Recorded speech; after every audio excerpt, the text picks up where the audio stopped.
Mina no Ghana for me chacha mu nyina minim se Nyankopon da Roma ene nso ode ache ye aye nyina ye ho edin ye nte ye ho atenkabɔ ne bia wo Spain ha na che se yenim se Nyankopon wa hwe nyina so okura ye mu yi ene ntina aseda na ye de ma no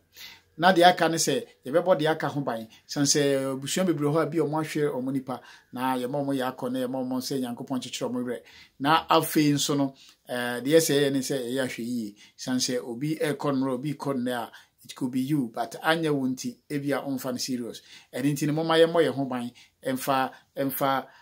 entwen ebrepa. Na de ye ntima anya ne enra no, de ye ntima anya ne no. Se yetimi boye ho ban na ye di aban hyehye ne so a ebri bi ba beduru a na coronavirus ye huni ne no ne ye huni biu. Eni nti no na afei watuma nya hoden anya nkwa ade ye saa de na wantuma anya no, ona betuma anya ne mahompo.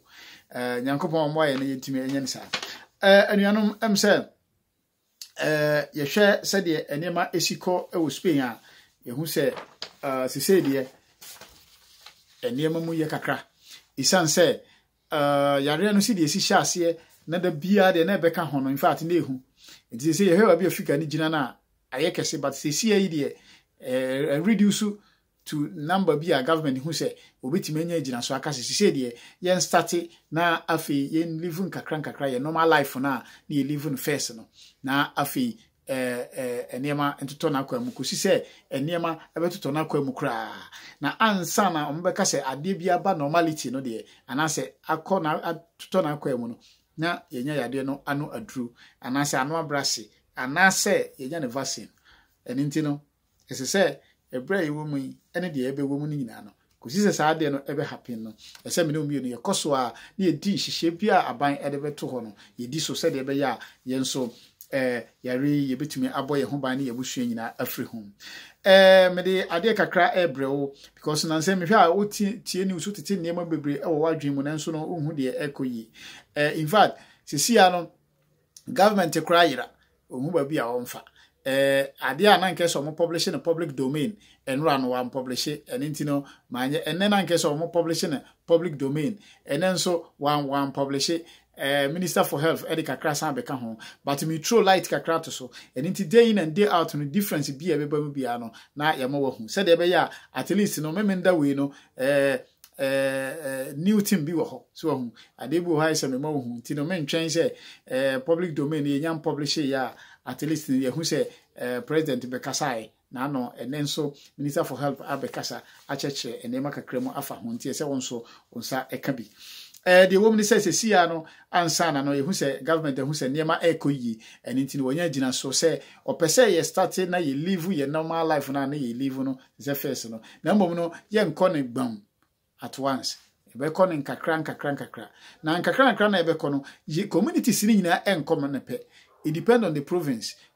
na anase municipal na awo no anase district na awo no ye nko ne pe it depend said the yare na esitie wo sa district no ene be kire se wo no nso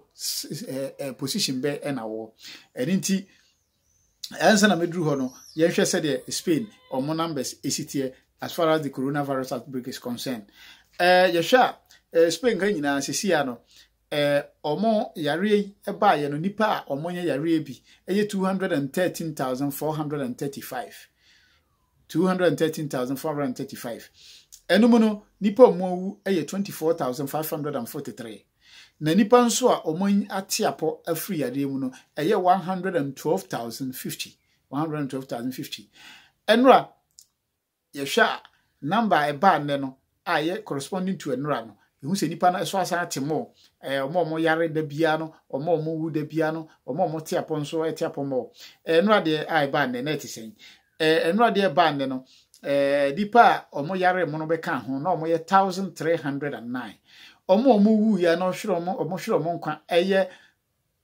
268 eno achi no nipa omo tiapo enya nkwa omo yare a omo nwu omo free yare no mo aze omo sese omo keta omo kofie no omo ye 3103 edi ye hwa is omo matiapo no doso more almost 3 times ti say omo ayare ababeka ho because omo yare beka ho ne 1309 ena omonso a omate apoko fie 3103 ene ntini na say ama hospital beds na ayede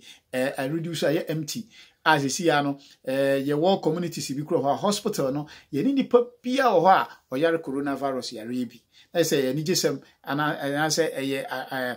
arushemusem edema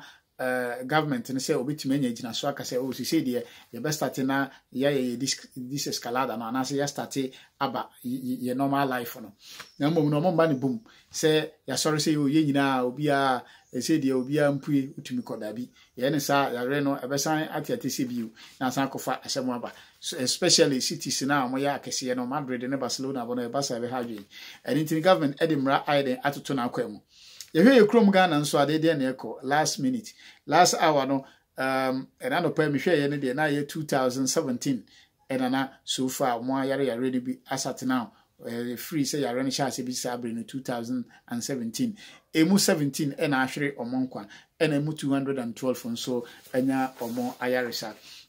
Anything you share a day, Emrana, Spain, Abine, a day about to Naquemo. Spain, Abine, the name of to Naquem, be Fasua, you be free, sir, or Hayumu, now you to live a normal life for now, make us see a corner cracker crano. Now, the Okan say, any punning in and conipe, province in and conipe, municipal in and conipe, committee autonomous in and conipe, his son say, I ran no bioha, none of the city Areni Sicono, who say I ran not abrassidia, as I also already, Oma on also more opportunities, so to mo pua bon so beti my activities bi a first na ye hye mu ontumi enye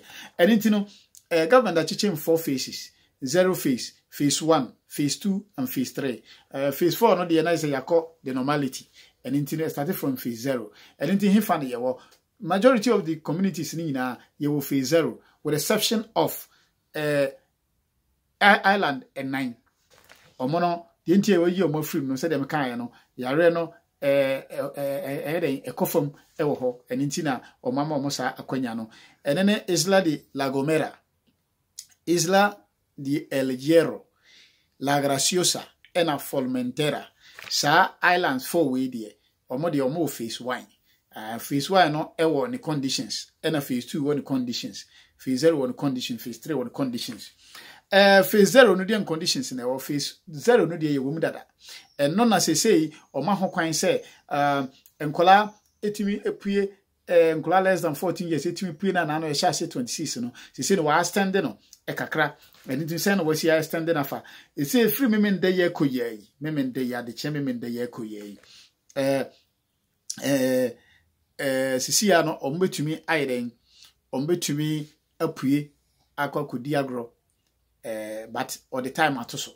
saa na empanyimfo nso ebetima pue all the time atoso saa na ebetima sports all the time atoso saa na government asi ahyehe ayina asi afa o say sisi ya de enkola betimi apue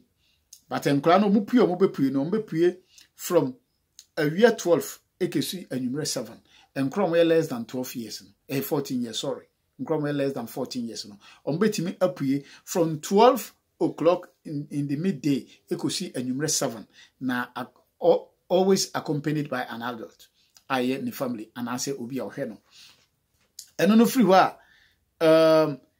mamefo a anase papafo mo nya mfie more than 70 omonso omode ye ne se omonso mbetimo pue na mbetimo pue anopa 10 ekosi awiampai mu 12 ene 9 ene 7 ekosi 8 bacho ho no no nso mbetimo pue 10 to 12 ena 9 sorry 7 to 8 ene na ombetimo pue make more than 70 years ave yenko more than 14 years to 70 no ho na minim se me no nyina yewom 14 years to 70 no ubetimo pue akoye sports ena betimo pue akodante yenka sports no ho asem kwan ben so na betimo aye sports ben na betimo aye sports are any contact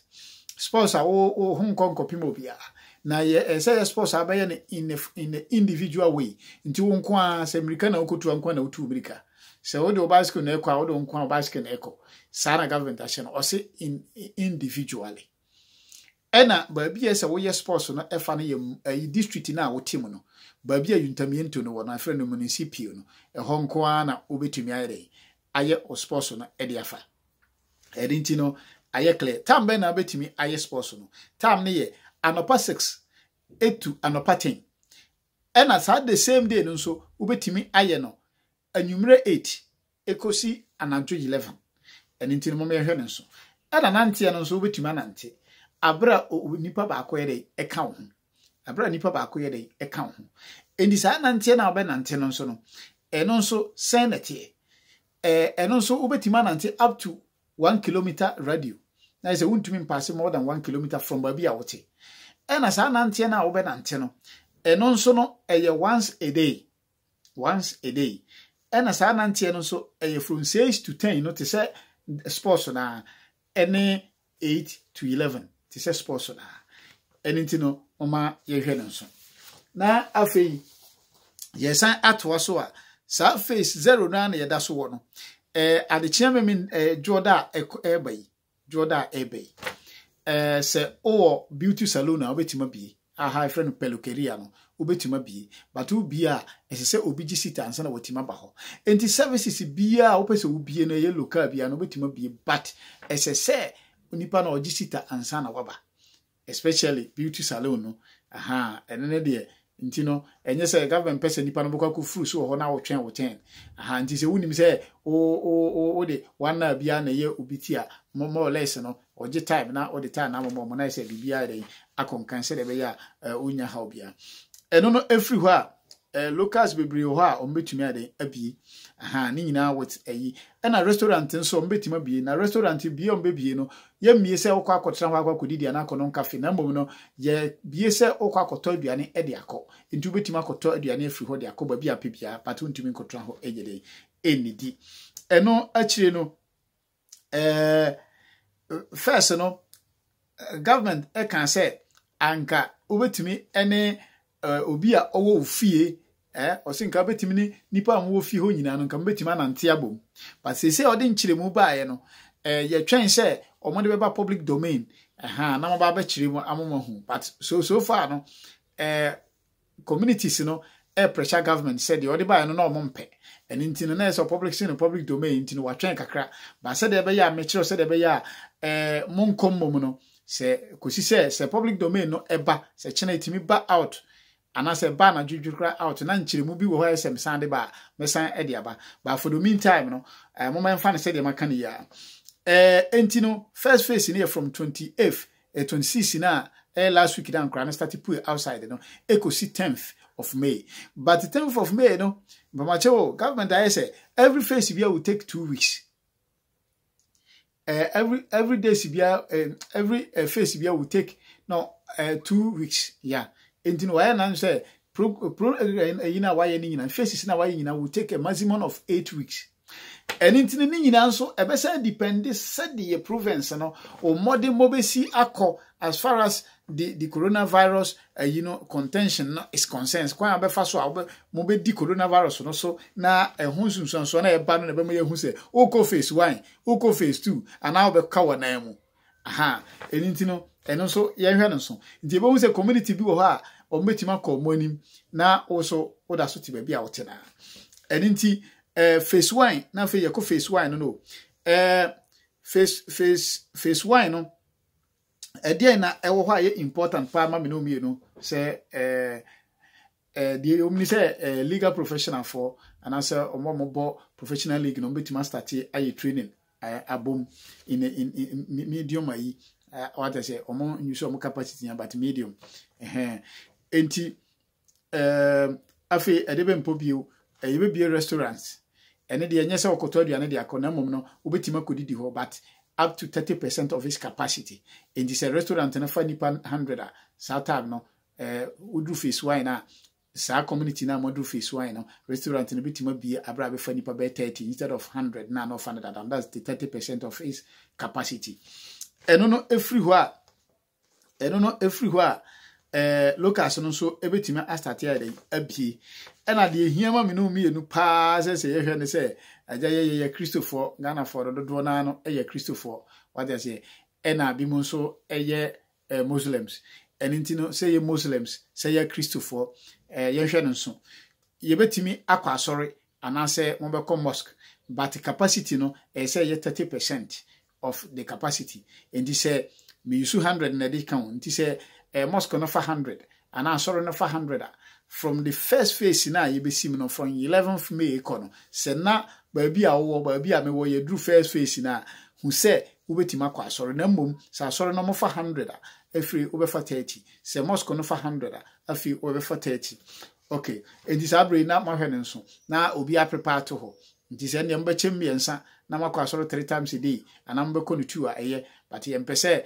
china bi police for beba so mo ba behwe na mbeba no na ye Christopher ana ye nkrabufo ye tu for say ma ye mumra so na ye na ye bumra so e ba sa entwa yi eni nti no mo ma ye de mo menhwe eno yi na ye hwe ne so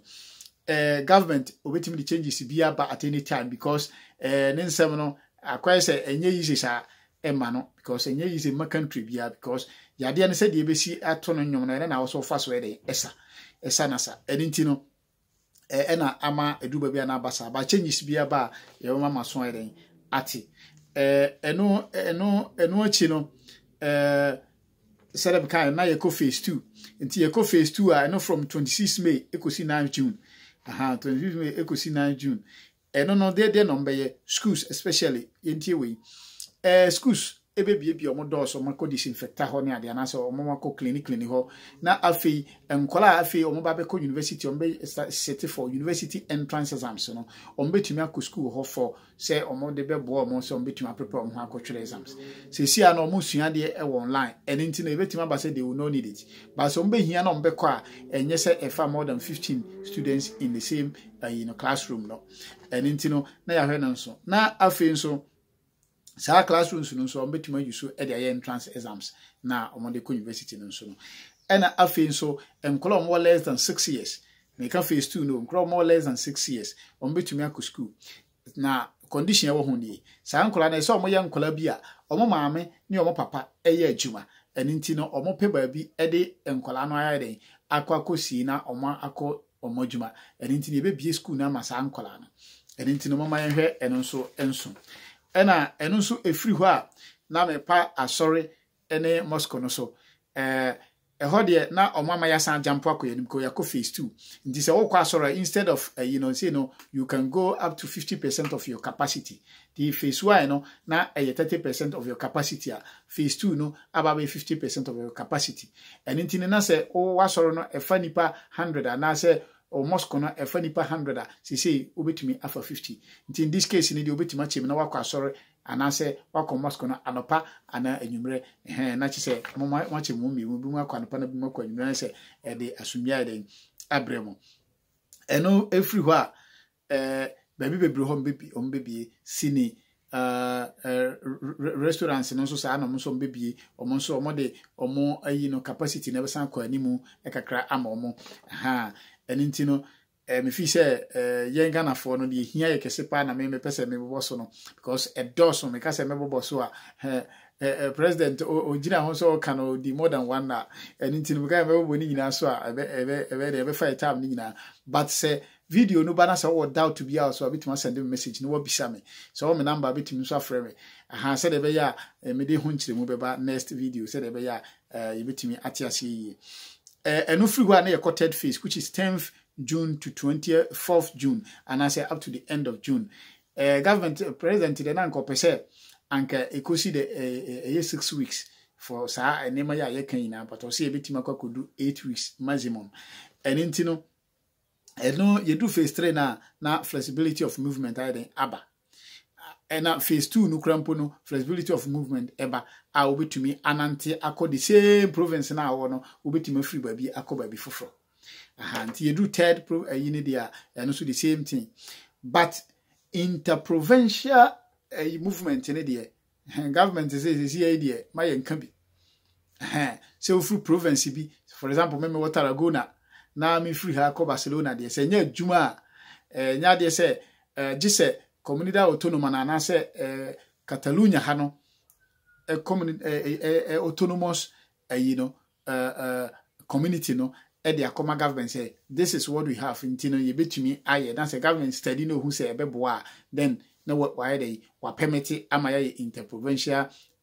movement enye sa so far no untimi free province bi enko province bi mu je say why then watimi adi faces ni nyina so adi phase 3 no so na efri hokono na afi yetima interprovincial movement no enti phase 3 no and also the na restaurants na ya more 50% of their capacity na mom no we nyina chi no the social distancing of 2 meters and also no it is required and also I see ye diso social distancing any mask ni use no recommendable but said the aban ontumi nyama ontumi nhyew ade bi a wo hye obi na say oye den wotim provide them no this okase school force I say wotim provide books any adekere free e de man kola because yes I wontumi nya force because okase many bi obe ne dey na mbom na so hu se wo ho yade e na wo hyenti aban echeche mask ni bi e de mamanfo na enso no ni nyina no wo yusu no wan kra so ototwene enti ni enso so na mbom no onkwa ene wabusua ene adwumamfo a wo so betumi de yade asan mo no omo enti no eduru ba bi a won so tumi kotobi na de bo ho ban aban de nema gugu na akwan mu a mask sesia no mask no de ye fam na etimi uyusu wi a yade operation na uyusu ya tumi totwene na aban cheche bi no o se untumi pharmacy bi antumi nton ba ko more than 0.95 cents and enti no ko packet ba ko ye 5 obetuma yusu so yusu no wa nko ba bi e wa oba betumi ade e de atoho oba be yusu obetumi de atade atoso na ode ayo anfaso ode faso direct e be hye enye san so a open mask bi a eye ye de ntoma na aya da bia na wusi eno nso eye betuma boawo se socks na de be ye bia fa ye bi atare na be fa ye bi se omo flash e na wo a betumi de agu ko mu na wa de anada chichiri ko mu no watwa to hina no handkerchief a betuma yusu but ye hu se ye de boy ye ho ban ne ye busua ene sebia ye kwa adwuma mu nso a ye so sande bo ye dwuma ye fo nso bi mu ho ban se obi mfa yare nsan na ye so ye mfa yare den ensan obi enintino said me kan no ene ma no dawso enintino every June ekono